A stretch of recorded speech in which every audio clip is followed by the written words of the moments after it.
Hello trainers, welcome to the Plan Reading course. I wanted to take a little time and go through what's available in this course with you.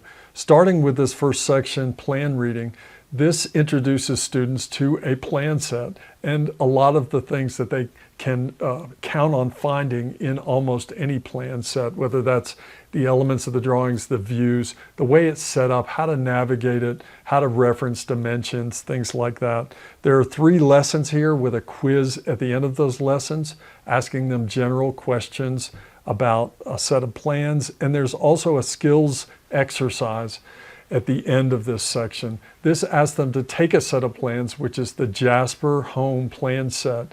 This is an actual home that was, the design was provided to us in a set of plans that is a North Carolina builder. This home is actually being built. You can see it online. It's a nice home, and this is a good level of detail for this introductory course in plan reading.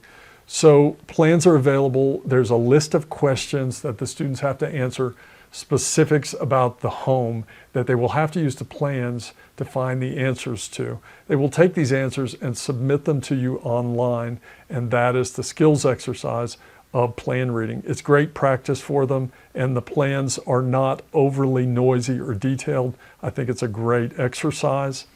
Moving on from that is a lesson on scaling.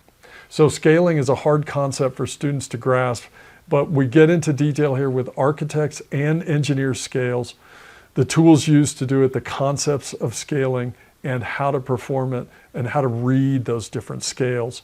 A couple of different lessons. There's a quiz related to those lessons, and then there are different skills exercises or activities for students to do to practice this idea of scaling.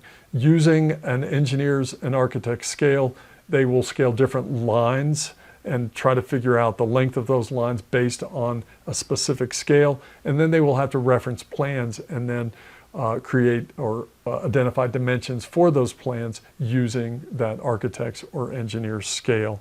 This exercise can be done online only, or it can be done with printed materials and actual hand tools as well. The next sections in this course cover a lot of math.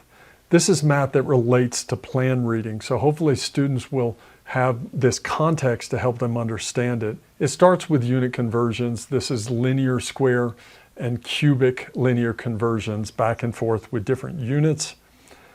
Next is a whole section on area calculations, and then volume calculations will follow that section. This last section has to do with, it's almost estimating materials based on plan reading and all of these unit conversions, area and volume calculations that they've been through before. These are word problems for them to solve, but they have a reference to the plans or something similar to plans, or they can use their plan reading skills to solve these problems. Don't forget about this last section here, which is hidden to students. It's all of your resources to help teach this course. That would be access to presentations that match the videos that they've watched.